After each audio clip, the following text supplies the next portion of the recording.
Before the Great Recession, City College was fully accredited. We were serving about 100,000 students every year in the San Francisco Bay Area. And we had a very broad mission, the better to meet the needs of our students and the San Francisco community. City College has an incredibly broad range of programs. It was a fantastic place to work and to be a student. We're the largest workforce trainer in San Francisco and the Bay Area. One of the counselors that I met said, your grades are good and you're a nursing, you want to be a nurse? She saved me. She made it so that I went on and became a nurse. It's an amazing, amazing institution that gives people lots and lots and lots of opportunities to do whatever they dream of. Jessica, the Accrediting Commission says it is revoking City College's accreditation, and that could close the school. If City College loses its accreditation, students can't transfer credits to other universities. Student financial aid is put in jeopardy, and state funding is lost. Students and faculty were absolutely stunned. All of San Francisco was shocked. We had not been given a fair hearing, and we couldn't trust the Accreditation Commission to somehow do right by City College or by San Francisco. So we were determined to get organized and fight back. Save City College! Save City College!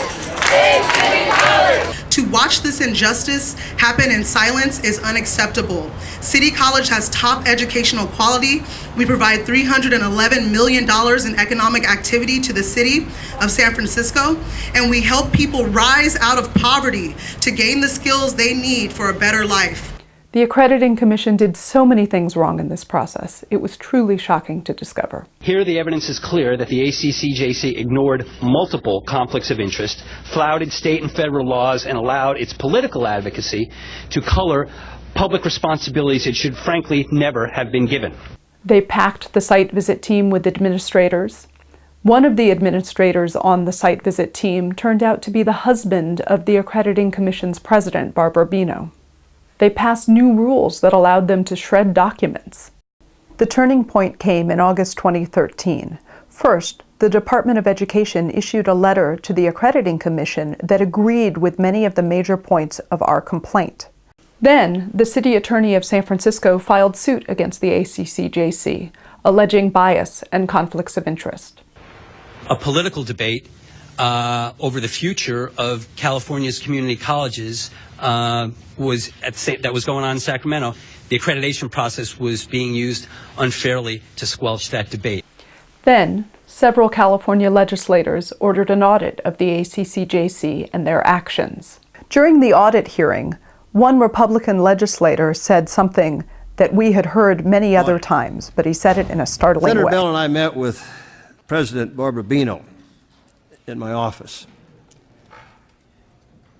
In all my career, in my thousands of meetings with agency individuals, representatives, secretaries, etc., I have never dealt with a more arrogant, condescending, and dismissive individual.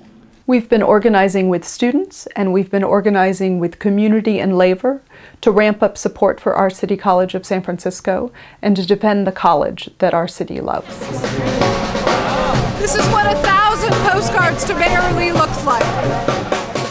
As a result of our organizing, we've been seeing more and more elected officials and important community leaders step up and express concern. Including Pelosi, have accused the commission of mishandling its evaluation.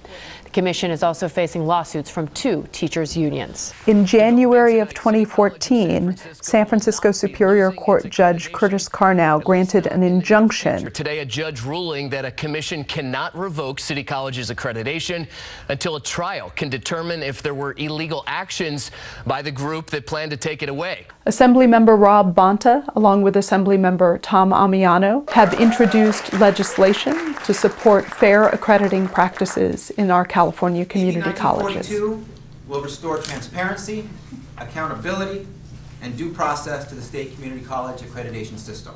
Another piece of legislation from Tom Amiano would restore local control to City College and ensure that this loss of local control and the sidelining of an elected board of trustees couldn't happen at other community colleges.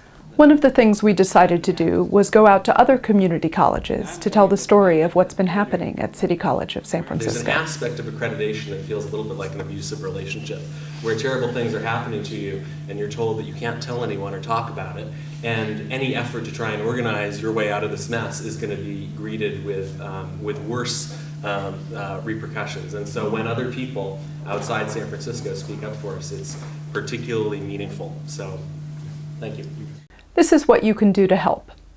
You can pass resolutions of support, communicate with the Department of Education, and get in touch with your legislators to support the work that we're doing for all California community colleges, for the mission of our colleges, and to ensure that this doesn't happen again, ever, anywhere else.